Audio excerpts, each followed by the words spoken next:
பர்திமேயு சுவிசேஷ ஊழியங்கள் வழங்கும் நற்செய்தி நேரம். தேவ செய்தி பாஸ்டர் ஆர். அகஸ்டின். இந்த நாளில் உங்களோடு நான் பேசி வருகிறேன். கண் திறக்கப்பட வேண்டும்.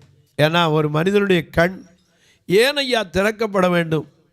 பீலையாம் சொல்கிறான், கண் திறக்கப்பட்டவன் என்று சொல்லுகிறான். எண்ணாகமத்தில் 24ஆம் அதிகாரத்தில் வாசிக்கும் போது அவன் பேசும்போதெல்லாம் பாருங்கள், அதுக்கு பிறகு பேசுகிற ஒவ்வொரு வார்த்தையும் இப்படி தான் பேசுகிறான். எண்ணாகமம் 24ஆம் அதிகாரம் முதல் வசனத்தை பாருங்கள். எண்ணாகமம் 24:1-2 வாசிங்க. மிக அழகா நமக்கு எழுத, இஸ்ரவேலை ஆசீர்வதிப்பதே கர்த்தருக்கு பிரியம் என்று பீலையாம் கண்டபோது அவன் முந்தி செய்து வந்தது போல நிமித்தம் பார்க்க போகாமல் வனாந்திரத்திற்கு நேராக தன் முகத்தை திருப்பி தன் கண்களை ஏறெடுத்து இஸ்ரவேல் தன் கோத்திரங்களின்படியே பாளையம் இறங்கி இருக்கிறதை பார்த்தான். தேவ ஆவி அவன் மேல் வந்தது. அப்பொழுது அவன் தன் வாக்கியத்தை எடுத்துரைத்து பேயோரின் குமாரனான பீலையாமின் சொல்லுகிறது கண் திறக்கப்பட்டவன் உரைக்கிறதாவது. அது என்ன கண் திறக்கப்பட்டவன்? கண் எல்லாருக்கும் திறக்காம இருக்கா? கண்ணு திறந்திருக்கு. ஆனா நமக்கு அநேக நேரம் ஆவிக்குரிய கண்கள் புலப்படலை. ஆவிக்குரிய கண்கள். அதனால தான் நாம் கேட்டுக்கிட்டே இருக்கிறோம். எல்லாரும் உங்கள் வேதத்தை திருப்பி கையில் எடுத்து ஒரு வார்த்தையை திருப்பிங்களா? 2 ராஜாக்களின் புஸ்தகத்திலே 6ஆம் அதிகாரத்திலே 17வது வசனத்தை எல்லாரும் திருப்பி வைப்பீங்களா? எல்லாம் அப்படி திருப்பி வைக்க. கண் திறக்கப்பட்டவன் சொல்லுகிறதாவது கண்களை திறக்கிறவர் இருக்கிறார். அல்லேலூயா.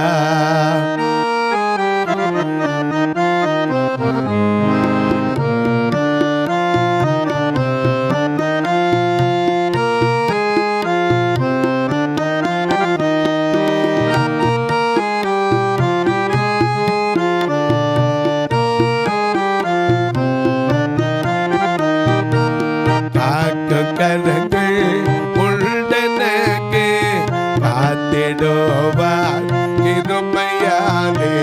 காக்கு கரங்கள் உண்டனக்கு காத்திடுவார் கிருபையாலே. அல்லேலூயா பாடி பாடி அலைகடலை நான் தாண்டிடுவேன். அல்லேலூயா பாடி பாடி அலைகடலை நான் தாண்டிடுவேன்.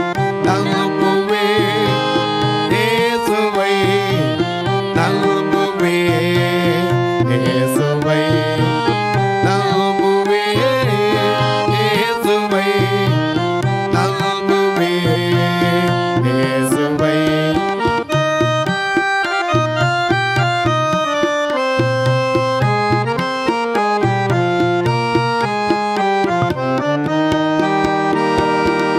கல்வலைகள் பெயர்க்கும்படியாய் கர்த்தரவை கரப்பிடித்தார். கல்வலைகள் பெயர்க்கும்படியாய் கர்த்தரவை கரப்பிடித்தார். காத்திருந்து பலனடைந்து கழுகு போல எழும்பினோமே. காத்திருந்து பலனடைந்து கழுகு போல எழும்பினோமே. நம்புவே இயேசுவை, நம்புவே இயேசுவை, நம்புவே இயேசுவை, நம்புவே இயேசுவை. என கண்பார்வை கண் திறக்கப்பட்டவன் என்றா என்ன? இங்கே எலிசா ஒருத்தருக்கு ஜெபம் பண்றார். 2 ராஜாக்கள் 6ஆம் அதிகாரம் 17ஆம் வசனத்தை பாருங்க. அப்பொழுது எலிசா விண்ணப்பம் பண்ணி கர்த்தாவே இவன் பார்க்கும்படி இவன் கண்களை திறந்தருளும் என்றான். அவன் பார்க்காம வந்து சொன்னான், வெளியே போய் பார்த்துட்டு வந்தான்னு சொல்றான். அதிகாலையில் எந்திரிச்ச உடனே வீட்டை விட்டு வெளியே போன உடனே அவன் பார்த்த காட்சி என்னது? இதோ ராணுவமும் குதிரைகளும் ரதங்களும் பட்டணத்தை சுற்றி கொண்டிருக்க கண்டான். யார குறி வச்சுதான் வந்திருக்கு? இலக்கு எலிசா தான். ஏன் ஐயா? இந்த எலிசா ராஜாவுக்கு அப்பப்ப சொல்லிடுவான், இஸ்ரவேலின் ராஜாவுக்கு சொல்லிடுவான், இதை சீரியா ராஜா இங்கெங்க பாளையம் இறங்குறான், இந்தந்த இடத்துக்கு நீ போகாத, இந்தந்த இடத்துல எச்சரிக்கையாயிரு அப்படின்னு சொல்லிடுவார். அப்படி இந்த பேச்சை கேட்டு அநேக நேரம் இஸ்ரவேலின் ராஜா என்ன செய்தான்? தன்னை காத்து கொண்டான். இந்த செய்தி சீரியாவின் ராஜாவுக்கு எட்டுச்சு. அப்போ அவன் கேட்டான், ஒருத்தன் கேட்டான், நான் இங்கே எப்படி பேசுகிற போடுற திட்டமெல்லாம் அங்கே எப்படியா தெரியுது அப்படின்னா. அங்க ஒருத்தன் சொன்னான், 6ஆம் அதிகாரம் 12ஆம் வசனத்தை பாருங்க. அப்பொழுது அவன் ஊழியக்காரரில் ஒருவன் அப்படி இல்லை என் ஆண்டவனாகிய ராஜாவே, நீர் உம்முடைய பள்ளி அறையிலே பேசுகிற நல்ல கவனிக்க. பள்ளி அறைனா என்னது? பெட்ரூம். ராணியும் ராஜாவும் தூங்குற அந்த பள்ளி அறையில பேசுகிறதையும் இஸ்ரவேலில் இருக்கிற தீர்க்கதரிசியாகிய எலிசா இஸ்ரவேலின் ராஜாவுக்கு அறிவிப்பான் என்றான். சரி. அப்பொழுது அவன் நான் மனுஷரை அனுப்பி அவனை பிடிக்கும்படி நீங்கள் போய் அவன் எங்கே இருக்கிறான் என்று பாருங்கள் என்றான். அவன் தோத்தானில் இருக்கிறான் என்று அவனுக்கு அறிவிக்கப்பட்டது. அப்பொழுது அவன் அங்கே குதிரைகளையும் ரதங்களையும் பலத்த ராணுவத்தையும் அனுப்பினான். அவர்கள் ராக்காலத்திலே வந்து பட்டணத்தை வளைந்து கொண்டார்கள். அவனுக்கு ஒண்ணுமே தெரியாது. அதிகாலம் எழுந்து வேலைக்காரன் வெளியே வந்தா அவனுக்கு தெரியுது. கண்ணிட்ட பார்க்குறான், என்னப்பா ஆச்சு? ராத்திரியெல்லாம் ஒன்றும் இல்லையே, நல்லா தானே இருந்துச்சு, இப்போ என்ன இவ்வளவு பேர் எதுக்கு வந்திருக்காங்க? ஐயோ நாம் என்ன செய்ய போகிறோம்? அப்போ தான் சொன்னார், அப்பா பயப்படாதப்பா, ஏன்னா நம்மோட இருக்கிறவர் யாரு? உலகத்தில் இருக்கிறவரில் உங்களுக்குள் இருக்கிறவர் பெரியவர். பெரியவர் எனக்குள்ளே, மிகவும் பெரியவர் எனக்குள்ளே, பெரியவர் எனக்குள்ளே, மிகவும் பெரியவர் எனக்குள்ளே, ஒருவராய் பெரிய அதிசயங்கள் செய்யும் பெரியவர் எனக்குள்ளே, ஒருவராய் பெரிய அதிசயங்கள் செய்யும் பெரியவர் எனக்குள்ளே. இயேசு பெரியவரே, இயேசு பெரியவரே, இயேசு பெரியவரே, இயேசு பெரியவரே, இன்றும் என்றும் தேவிக்கின்ற இயேசு பெரியவரே, இன்றும் என்றும் தேவிக்கின்ற இயேசு பெரியவரே.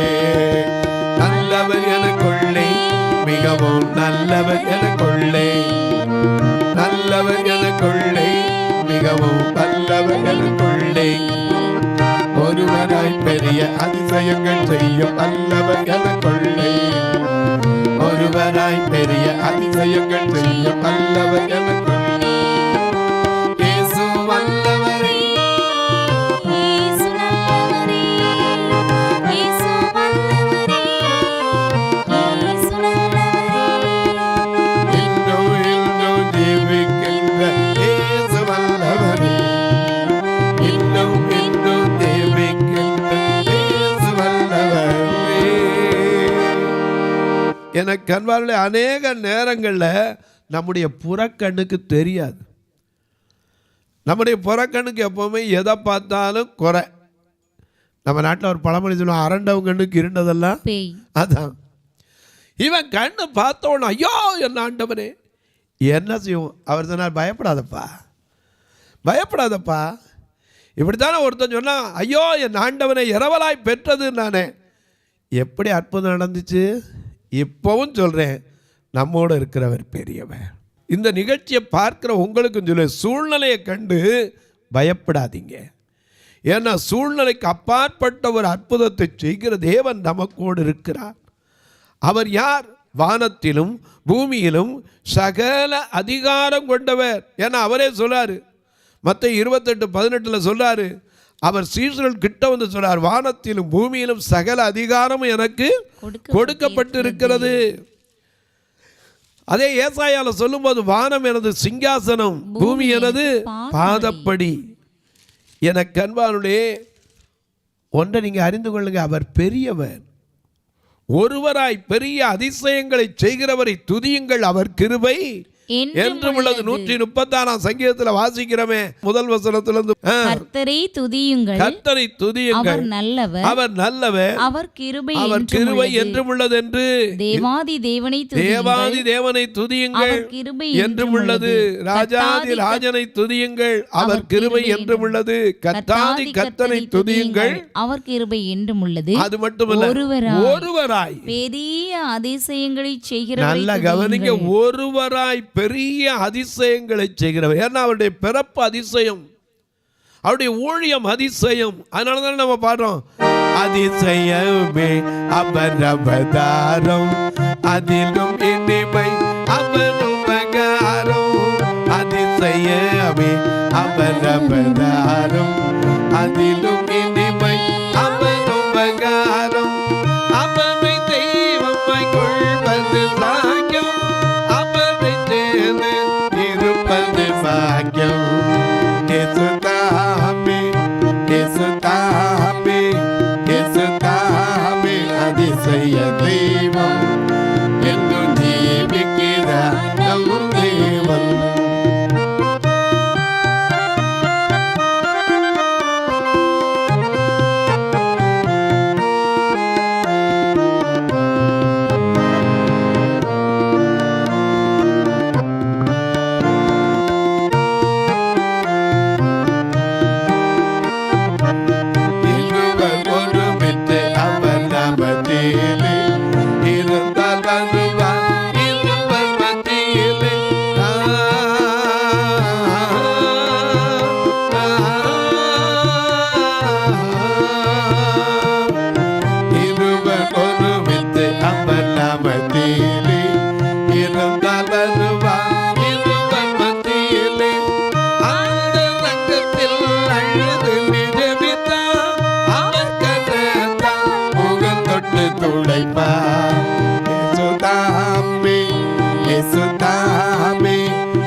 அதிசய தெய்வம் என்று ஜீவிக்கிறார் நம் தேவன். ஒருவராய் பெரிய அதிசயங்களை செய்கிறவரை துதியுங்கள், அவர் கிருபை என்றும் உள்ளது. வானாதி வானங்களை ஞானமாய் உண்டாக்கினவரை துதியுங்கள், அவர் கிருபை என்றும் உள்ளது.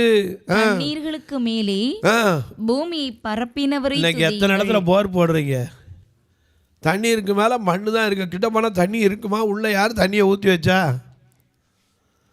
போர் போடும்போது நம்ம கொண்டு அதை சுற்றி இதை சுற்றி பார்க்குறான், ஆனால் தண்ணீர் எப்படி உள்ள இருக்கு? சங்கீதக்காரன் சொல்லிட்டு போயிட்டா, தண்ணீரின் மேல் பூமியை பரப்பினவரை துதியுங்கள், அவர் கிருபை என்றும் உள்ளது. பெரிய சுடர்கள், சூரியனை பார்க்கிறோமே, பெரிய சுடர்களை உண்டாக்கினவரை துதியுங்கள், அவர் கிருபை என்றும் உள்ளது. பகலில் ஆள சூரியனையும் இரவில் ஆள சந்திரனையும் நட்சத்திரங்களையும் துதியுங்கள். நம்ம பாடுறோம்ல, பகலில் மேக ஸ்தம்பமாயிருந்து, இரவில் அக்கினி ஸ்தம்பமாயிருந்து, பகலில் மேக ஸ்தம்பமாயிருந்து, இரவில் அக்கினி ஸ்தம்பமாயிருந்து, ரட்சகனாக இருந்து, ரட்சகனாக இருந்து பரனே நீரா பகலகாதி, நீரா பகலகாதி. துதிப்போம் துதிப்போம் தூய தேவா, துதிப்போம் துதி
பகலை ஆள ஒரு சுடர், இரவை ஆள ஒரு சுடர், நட்சத்திரங்களை படைத்தவர் துதியுங்கள் அவர் கிருபை என்றும் உள்ளது. எகிப்தியருடைய தலைச்சங்களை சங்கரித்தவரை துதியுங்கள் அவர் கிருபை என்றும் உள்ளது. அவர்கள் நடுவில் இருந்து இஸ்ரவேலை புறப்பட பண்ணினவரை. இத்தனை அற்புதத்தை செஞ்சவர் வாசிக்கிட்டே போகலாம். அதெல்லாம் விட 23 வசனத்துல வாசிக்கிறோம், தாழ்வில் நம்மை நினைத்தவரை துதியுங்கள் அவர் கிருபை என்றும் உள்ளது. இத்தனை அற்புதம் செய்தவர். நம்ம கண்ணுக்கு ஒரு சின்ன பிரச்சனை வந்துட்டா மாம்சி கண்ணுக்கு ஆண்டவர் மறந்துட்டாரு, என்ன கைவிட்டுட்டாரு. ஐயோ அவருக்கு கண்ணு இருக்கா? எல்லாம் இருக்க போய் தான் நமக்கு இருக்கு. அநேக நேரம் நமக்கு தெரியலை. கூட இருந்த வேலைக்காரன் கண்டவனுக்கே புரியலையே. இரும்பு மிதக்க பார்த்துருக்கான். அதே போல அவன் நாட்களில் நடந்த காரியம்தான். சீரியா ராஜாவே குழம்பி போய் ஆள் அனுப்பியிருக்கான். இவனுக்கு தெரியாது, எதுக்கு வந்துச்சுன்னு தெரியாது.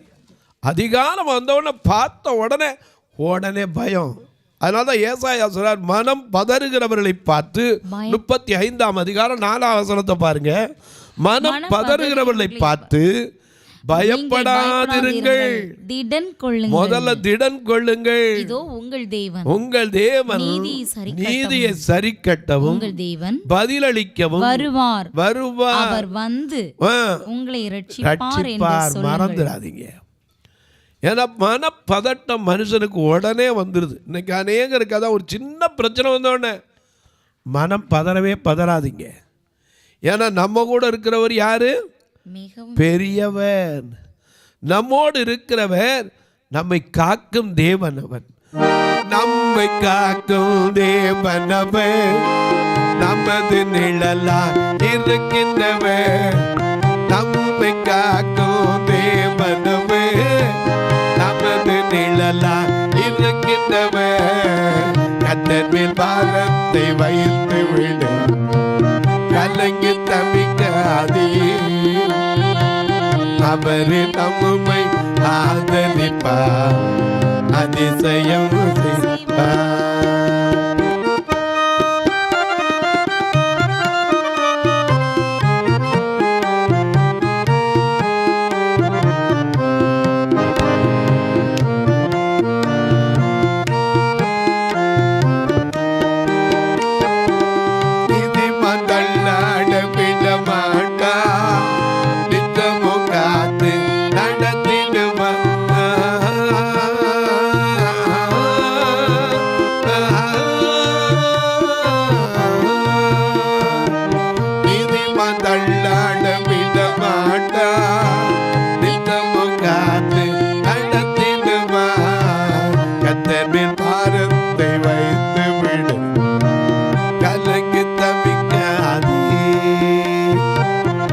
அவரே உன்னை ஆதரிப்பார், அதிசயம் செய்வார்.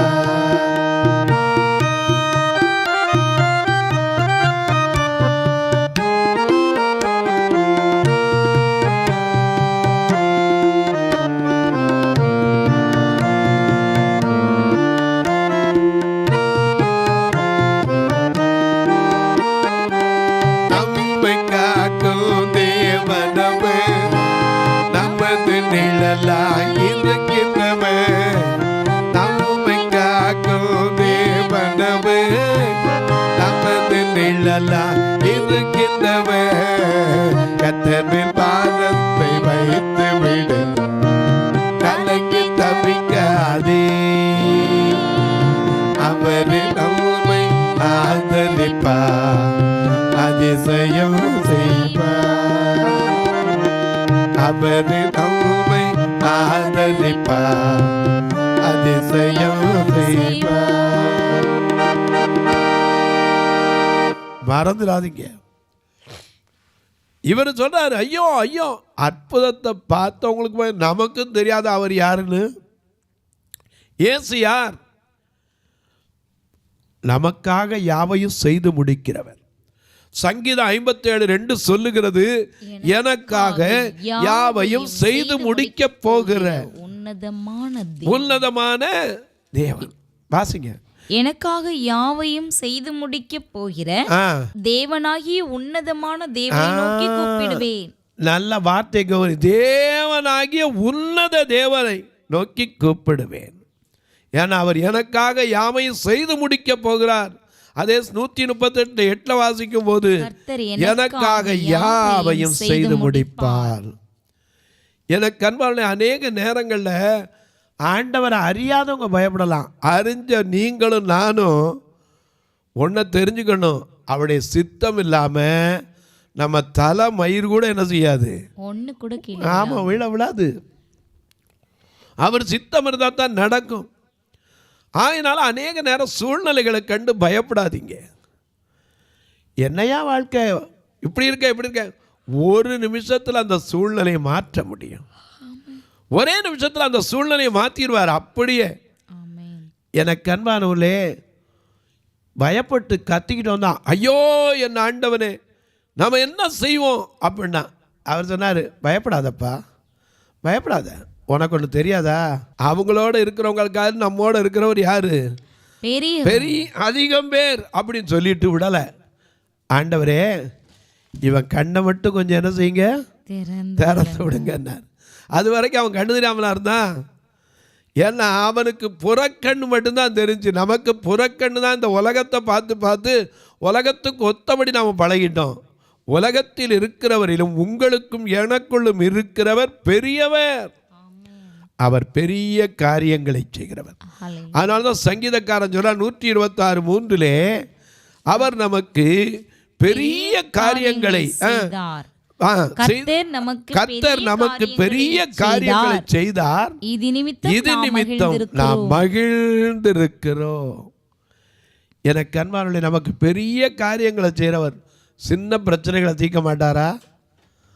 தயவு செய்து உடனே ஒரு பிரச்சனை கண்டவொன்னு பயப்படாதீங்க, ஆண்டவர்கிட்ட வைங்க. ஏன்னா அவரால் கூடாத காரியம் ஒன்றுமே கிடையாது. லூக்கா 18:27 வாசிக்கிறோம், மனிதரால் கூடாதது தேவனால் கூடும், மனிதரால் கூடாதது தேவனால் கூடும். தொலைக்காட்சியில் பார்க்கிற அன்பு மக்களே, அநேக நேரம் நமக்கு கண்ணு இருப்போம். அதனால தான் வள்ளுவர் நமக்கு சொல்லி வச்சார், கண்ணுடையர் என்பர் கற்றோர், முகத்திரண்டு புண்ணுடையவர் கல்லாதவர். முதல்ல இந்த வேதத்தை உட்காந்து படித்து பாருங்க. அப்போ நம்ம மாம்ச கண் எப்படிப்பட்டது, ஆவிக்குரிய கண் எப்படிப்பட்டது நமக்கு விளங்கிடும். நமக்கு ஆவிக்குரிய கண்ணை கூட பார்த்தோம்னா ஆண்டவர் நம்ம கண்ணுக்கு புலப்படுவார். ஏன்னா கூப்பிடு நீ பதில் கொடுப்பார், குறைவுகளெல்லாம் நிறைவாக்குவார். உண்மையாய் தேடுவோருடைய இல்லத்திலும் உள்ளத்திலும் வந்திடுவார். மறந்துடாதீங்க. இந்த நிகழ்ச்சியை பார்க்குற நீங்கள் ஒரு வார்த்தை, இதுக்காக ஜெபம் பண்ணுறீங்களா? ஒவ்வொரு நாளும் வர்றதுக்கு 5000 ரூபா செலவழிக்கணும். ஏன்னா ரெக்கார்டிங் சேர்த்து 5000 ரூபா, 4000 ரூபா தொலைக்காட்சி கட்டணும். ஏன்னா பல தொலைக்காட்சியில் வருது, நான் எல்லாத்தையும் சேர்த்தான் சொல்கிறேன். அதே போல் ரெக்கார்டிங்க்கு 1000 ரூபா, 5000 ரூபா வச்சா ஒரு மாதத்துக்கு நீங்களே கணக்கு போட்டு பாருங்கள் எப்படி வருது. ஆண்டவருடைய கிருபை நம்மகிட்ட ஒன்றும் கிடையாது, என்கிட்ட ஒரு பலனும் கிடையாது. நீங்கள் கையை விட்டீங்கன்னா அடுத்த நிமிஷம் எனக்கு முன்ன பின்ன தெரியாது, கருப்பாக சேப்பா தெரியாது. ஆனால் ஆண்டவர் எப்படி நடத்துகிறார்? தொடர்ந்து வருவதற்கு ஜெபியுங்கள். உங்கள் ஜெபக்காரி எது இருந்தாலும் காலை 10 5 சொல்லுங்கள். அது மட்டும் இல்லை, ஐயா அந்த ஊழியத்தை நான் உதவி செய்யணும்னு நினைக்கிறேன், எப்படி செய்ய? எத்தனையோ பேருக்கு நாங்கள் கூட பார்த்து கண்ணு தெரியாதனால பதில் அனுப்பாமல் இருக்கலாம். நீங்கள் தொடர்ந்து தாங்கி வரீங்க, உங்களை எல்லோருக்கும் நன்றி செலுத்துகிறேன். ஏன்னா எத்தனை பேருக்கு நான் பதில் உடனே சொல்ல முடியறதில்ல, சொல்லக்கூடாதுன்னு இல்லை, எங்கள் சூழ்நிலை அப்படி. யாராவது வந்து பார்த்து சொல்கிற வரைக்கும் நாங்கள் வெயிட் பண்ணணும். அதனால் உடனே பார்த்து சொல்ல முடியாமல் இருக்கலாம். உங்களுக்கு ஃபோன்லேயே உடனே பதில் அனுப்பக்கூட முடியாமல் இருக்கலாம், தேங்க்ஸ் பிரதர்னு அனுப்ப முடியாமல் இருக்கலாம். ஆனால் அதெல்லாம் யோசிக்காமல் தாங்கி வரீங்களே, உங்களை மனமாற நான் வாழ்த்துகிறேன். உங்கள் குடும்பத்தில் எல்லா கவலைகளும் கண்ணீர்களும் மாற வேண்டும் என்று எப்போதும் ஜெபிப்பேன். ஒருவேளை நீங்கள் கேட்கலாம், எப்படி பிரதர் தொடர்பு கொள்ள? புதுசாக இருந்தால் இதில் 2 நம்பர் வந்துக்கிட்டே இருக்கும், ஜிபே ஃபோன்பே 2 நம்பர் வழியாக நீங்கள் தொடர்பு கொள்ளலாம். ஒருவேளை கணக்கு வைக்கிறவங்க, ஒருவேளை ஐயா நாங்கள் கொடுக்கலாம் நிறையா செஞ்சாலும் எங்களுக்கு இப்படி வேணும் ஐயா கணக்கு வைக்கிறதுக்கு ஒரு வழி இருந்தால் சொல்லுங்கள், நீங்கன்னா என்கிட்ட கேளுங்க, உங்களுக்கு சொல்லுவேன். சுவிசேஷ ஊழியத்துக்காக இருக்கலாம், சமூக சேவைக்காக இருக்கலாம், எதுக்குனாலும் என்கிட்ட கேளுங்க, அதுக்குரிய காரியங்களை உங்களுக்கு சொல்லுவேன். இப்போ உங்களுக்காக ஜெபிக்கட்டுமா? நல்ல பிதாவே, நன்றியோடு துதிக்கிறோம் சுவாமி. நீர் என்னோடு இருக்கும்போது என்னாலும் வெற்றி என்பதை ஒவ்வொருவருடைய மனதிலும் என் தேவன் வைப்பேராக. கல்லுக்குள் தேரையை வைத்தவர், கருப்பையில் இருக்கிற உயிருக்கு உணவளிக்கிறவர், எங்கள் வாழ்க்கையில நீர் இன்று வாழ்வேது இறைவா, உம்முடைய நினைவென்று மகிழ்வேது தேவா என்று பாடினா போதாது, அது எங்கள் வாழ்க்கையில ஆவிக்குரிய கண்களிலே பார்க்க வேண்டும். கல்லுக்குள் தேரையை ஜீவனை தேரையை வைத்தவர் நீர், அதற்குள்ளும் ஜீவனை தந்தவர், உமையன்றி ஒரு அணுவும் அசையாது என்கிற உறுதி எங்கள் ஒவ்வொருவருக்கும் தாரும். இந்த ஊழியத்தை தாங்குகிற, ஜெபிக்கிற, கொடுக்கிற மக்கள் எல்லாரையும் ஆசீர்வதியும். பிறந்த நாள், திருமண நாள் நினைவு கூறுகிற மக்களுக்காய் ஜெபிக்கிறேன். ஒவ்வொரு குடும்பத்தின் பெரியோர் சிறியோர் பிள்ளைகளுக்கும் எங்கெங்க இருந்தாலும் அவர்களுக்கும் ஐயா இந்த வருஷம் புதிய ஆசீர்வாதம், புதிய கிருபை, புதிய நடத்துதல் கிடைக்கட்டும். இயேசுவின் நாமத்தில் ஜெபிக்கிறேன் நல்ல பிதாவே, ஆமென். சபை ஆராதனை ஞாயிறு காலை 10 மணி முதல் 12 மணி வரை. இடம் பர்திமேயு சுவிசேஷ ஆலயம், அன்னை சத்யா நகர், இளமனூர் அஞ்சல், சக்கிமங்கலம் வழி, மதுரை மாவட்டம். பின்கோட் 625201 மற்றும் பர்திமேயு சுவிசேஷ ஜெப வீடு, flat number 107, Eden garden, Muthur, Tirunelveli. Pincode 627011. சிறப்பு உபவாச கூட்டம் ஒவ்வொரு மாதமும் 2வது சனிக்கிழமை காலை 10 மணி முதல் 1 மணி வரை நாகர்கோவில் YMCA ஹாலில் வைத்து நடைபெறுகிறது. மற்றும் ஒவ்வொரு மாதமும் 4வது சனிக்கிழமை காலை 10 மணி முதல் 1 மணி வரை திருநெல்வேலி புதிய பேருந்து நிலையம் அருகில் உள்ள கிரேஸ் ஹாலில் வைத்து நடைபெறுகிறது. எங்கள் எல்லா ஆராதனைகளிலும் கலந்து கொண்டு தேவனை மகிமைப்படுத்த அன்பாய் அழைக்கிறோம். உங்கள் உதாரத்துவமான காணிக்கைகளினால் இவ்வூழியத்தை தாங்க விரும்பினால் R Augustine, account number 5021364331, IFSC code IDIB 000B066, Indian bank, BP குளம், Madurai. GPay number 9842181917, BGM ministries மற்றும் 9442559772, பிளைண்ட் மினிஸ்ட்ரீஸ் அகஸ்டின். உங்கள் தொடர்புக்கு பாஸ்டர் ஆர் அகஸ்டின், பர்திமேயு சுவிசேஷ ஊழியங்கள், நாகமலை, புதுக்கோட்டை, மதுரை 625019. தொலைபேசி எண்கள் 9842181917 மற்றும் 9442559772. கர்த்தர் தாமே உங்களை ஆசீர்வதிப்பாராக.